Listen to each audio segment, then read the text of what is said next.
com Venâncio Mondlane, candidato presidencial. Obrigado por aceitar o nosso convite. O que é que significa esta quarta fase que promete de protestos, além das manifestações propriamente ditas? Muito obrigado pela oportunidade. Esta quarta fase, digamos, é na verdade a fase derradeira, digamos, do nosso plano de manifestações que na verdade visam apenas pressionar, primeiro, os órgãos eleitorais e, segundo, os órgãos de justiça para se conformarem com a justiça eleitoral ou, por outras palavras, para se conformarem com a vontade expressa pelo povo nas urnas. Esta quarta fase, digamos assim, é de fato a fase mais dolorosa, porque na primeira, a segunda e a terceira, a nossa, digamos, o nosso fito era simplesmente fazer manifestações pacíficas com cartazes de repúdio. E agora? Na quarta fase, infelizmente, pela forma como foi feita a repreensão, está-se a falar de 40 mortos, é o que é conhecido publicamente, mas no terreno nós temos registro de mais de 100 mortos. Então, nós neste momento vamos entrar numa fase que, quando eu digo dolorosa, é porque vai ser uma fase que vai afetar profundamente a economia nacional. Infelizmente, vamos ter que partir para esta fase. Mas com recurso à violência? Claro que não, nós de forma nenhuma, atenção uma coisa, em nenhum momento, uma das coisas que nós desafiamos as autoridades moçambicanas é que em nenhuma das fases, nem na primeira, segunda, terceira, em nenhuma dessas fases, os manifestantes tomaram iniciativa de atos violentos, em nenhuma fase, não há provas disto.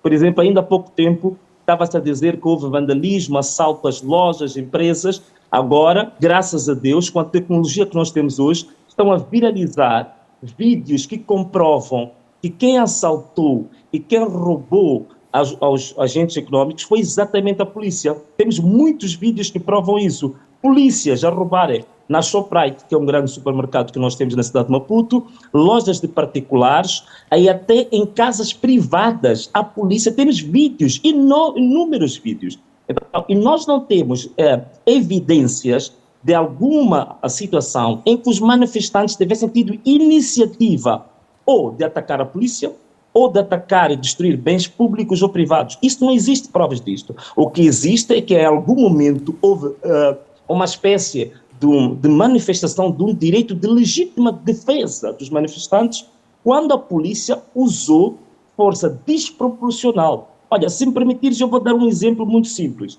Há uma imagem que está a correr no mundo hoje em que manifestantes, numa das avenidas muito conhecidas em Moçambique, os manifestantes, para demonstrar que estavam a fazer uma manifestação puramente pacífica, ficaram todos de joelhos. Eram mais ou menos 50 jovens, ficaram de joelhos para provar que não queriam oferecer nenhuma espécie de resistência física. Mas mesmo de joelhos, que é uma posição que demonstra passividade e resignação, mesmo assim a polícia fez disparos diretos para jovens que estavam de joelhos clamando para que pura e simplesmente os deixasse levantar cartazes e cantar as canções. Portanto, existem essas imagens de uma violência tremenda destas. Aquelas bombas de gás lacrimogéneo, peço desculpas, houve aqui uma pequena queda aqui do meu telefone, mas aquelas bombas de gás lacrimogéneo, todas elas têm uma inscrição que dizem que essas bombas não podem ser disparadas diretamente para o corpo humano porque podem causar danos irreversíveis. Mas a polícia disparou para corpos humanos. Aliás, no dia 21 de outubro, que foi a primeira fase, eu estava a dar uma entrevista numa praça que chama-se Praça da OMM, com jornalistas internacionais, incluindo jornalistas portugueses da RDP. E houve uma situação dessas, sim. Lá, da RDP. Mas perante isso, deixe-me perguntar, a polícia porque disparou diretamente para jornalistas internacionais. Neste momento está em parte incerta, tem reservado sempre incógnita em relação ao local onde está. Nós também não sabemos o local exato onde está neste momento para conseguirmos esta entrevista. Deduzo que queira manter essa incógnita. Mas eu pergunto-lhe se esta quarta fase de protestos se pondera ir até Moçambique ou isso não é viável neste momento? Até este momento, eu estou a ver se crio condições. Aliás, eu queria ir liderar a terceira fase.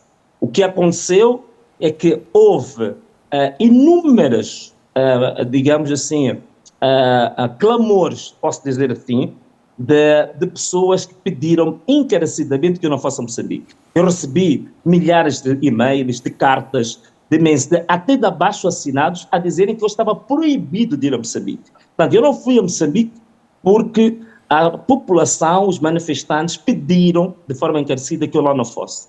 Eu não sei, se eles me autorizarem, eu vou, porque eu não tenho problemas nenhums, eu bem gostava de estar em Moçambique.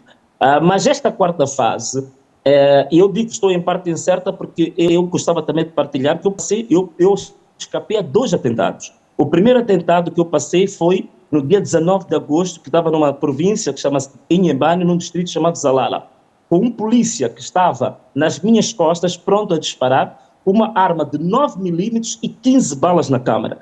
Esse caso está registrado, a Procuradoria de Inhambane tem este caso registrado, arquivaram processo por processo por questões políticas, e o segundo atentado eu passei em Sandton, na África do Sul, quando me retirei depois do ataque que sofremos no dia 21. Portanto, E sendo eu já que mesmo passei por 2 atentados da minha vida. sim, mesmo estando fora de Moçambique, sente que corre risco neste momento?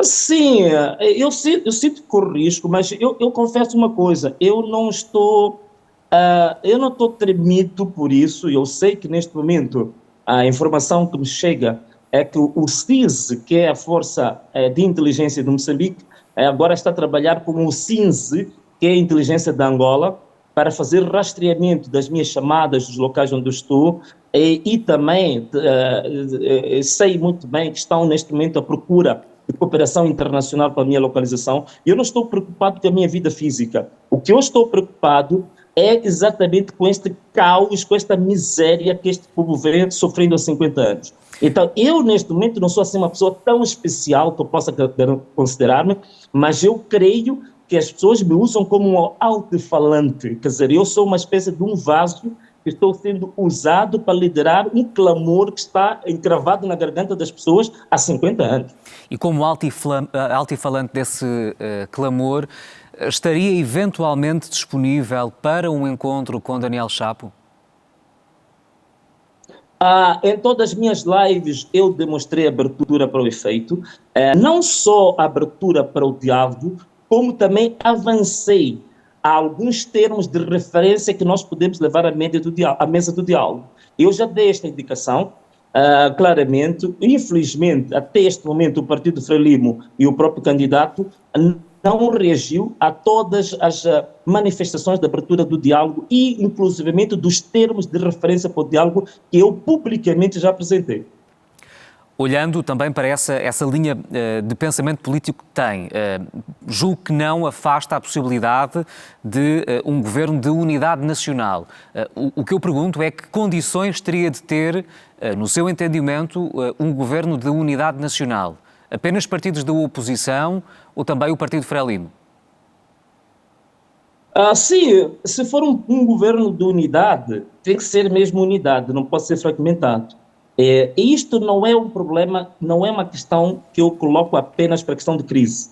No meu manifesto eleitoral e ao longo de toda a minha campanha, eu falei disto, que eu ganhando as eleições, eu quero constituir um governo que é baseado na meritocracia e não no fundamentalismo partidário. Portanto, significa que mesmo o Partido Frelimo, que são os meus adversários diretos, eu sei que há pessoas competentes, eu sei que há pessoas íntegras na Frelimo, portanto, temos abertos. Portanto, este governo de unidade nacional, primeiro, tem que dar prioridade aos partidos que concorreram. Segundo, deve também incluir pessoas de mérito e de crédito social na sociedade civil, que existem tantos. Há várias organizações da sociedade civil que têm pessoas altamente competentes e que podem fazer parte do governo, e também pessoas que não fazem parte nem de nenhum movimento associativo, nem de nenhuma instituição política que existe em Moçambique, de associações religiosas e por aí fora, e pessoas que não têm nenhum credo, mas que têm competência, têm credibilidade e são pessoas de alto crédito a nível nacional. Portanto, e penso que isto não é um programa apenas de Venâncio, o que eu acredito que é algo irreversível para Moçambique. Se nós quisermos um país estável e se nós quisermos que Moçambique dê algum salto no futuro, não temos outro caminho senão passar por um governo que seja transversal às várias forças políticas, sociais, por aí. E se isso não acontecer, será muito difícil Moçambique poder sair da situação de miserabilidade que se encontra hoje para um país próspero, que eu acredito que Moçambique tem todas as condições para, num prazo de 5 anos a 10 anos, ser uma das 50 ou 70 nações mais prósperas do mundo. Eu Mas sinto neste e momento, creio pelas potencialidades. sim, nos últimos 10 anos, permita-me apenas enquadrar este facto, a pobreza em Moçambique aumentou 87%, afeta mais de metade da população. Há ainda o caso da dívida oculta, portanto, quase 3 mil milhões de dólares, sensivelmente, de dívida pública que foi autorizada, que foi de alguma forma escondida, que foi já, enfim, a origem de um processo judicial a envolver as cúpulas políticas. Acredita que acrescentando a este contexto as tais medidas dolorosas desta quarta fase de manifestações, que podem ter efeito económico, pode estar em risco uma guerra civil em Moçambique?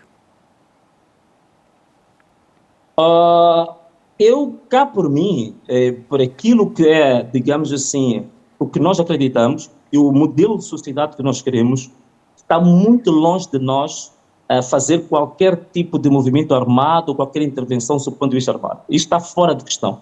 É por isso que, olha, acredita, nós tivemos 1 milhão, cerca de 1 milhão e 500 mil pessoas foram manifestar-se na cidade de Maputo e creia que não houve uma única pessoa que tinha nem uma bomba de origem caseira, nem uma arma, digamos assim, não convencional, porque a nossa, digamos, orientação sempre foi: nós somos um movimento civil e nós queremos alcançar o poder e influenciar com base nas nossas ideias num projeto de sociedade alternativo.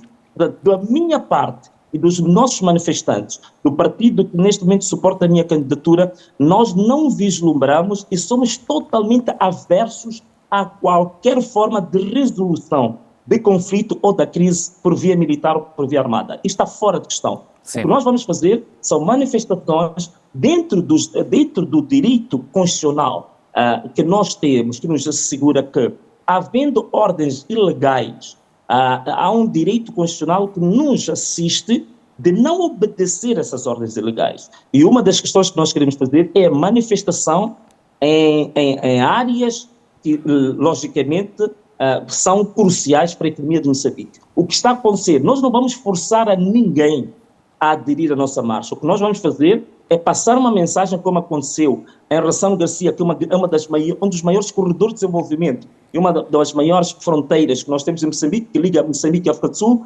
Os camionistas sul-africanos e moçambicanos, por crerem na nossa mensagem, decidiram por si sós abandonar os caminhões. Sim. Num trajeto de quase 20 quilómetros. Nós não forçamos a ninguém. Venâncio O que nós fizemos apenas... foi passar uma mensagem. Sim. E essa mensagem foi aderida pelas pessoas. Uma última questão. Uma última questão, antes de fecharmos. O que é que espera, enquanto mensagem política e posição, de países amigos de Moçambique, como Portugal? O que é que espera do governo português? Olha, eu creio que neste momento deveria haver um posicionamento claro em relação às eleições de Moçambique. Não só o problema eleitoral em si, mas sobretudo a violação grave de direitos humanos que estão a ser cometidos em Moçambique. Eu penso que neste momento, eu saliento pela positiva, vi que o Parlamento português e alguns grupos parlamentares portugueses já se estão a pronunciar e até de forma um pouco mais ousada, muito acima da minha expectativa, porque alguns grupos parlamentares disseram claramente que não acreditam na vitória da Frelimo, que é anunciada pelos órgãos eleitorais. Eu creio que o governo português, pelo respeito à soberania, não pode chegar a tanto, mas pelo menos pode pronunciar-se exigindo o respeito pelos direitos humanos de uma forma um pouco vigorosa. E penso que, neste momento, Portugal, pela relação histórica, linguística, cultural que tem com Moçambique, deveria ser também para nós os alto-falantes e porta-vozes de Moçambique para o espaço europeu. Portanto, isso era a minha expectativa, que não só o governo português se pronunciasse, mas também que passasse essa mensagem, por exemplo, para o Parlamento Europeu, para a Comissão Europeia. Eu penso que sim, eu estaria muito grato se Portugal o fizesse, não de forma pura simplesmente favorável ao movimento contestatário, mas no sentido de proteção das vidas e dos direitos humanos fundamentais que estão a ser violados em Moçambique. Venâncio Mondelano, obrigado por ter estado connosco nesta entrevista exclusiva à CNN Portugal. Uma boa noite para si. Muito obrigado. Boa noite, bom trabalho.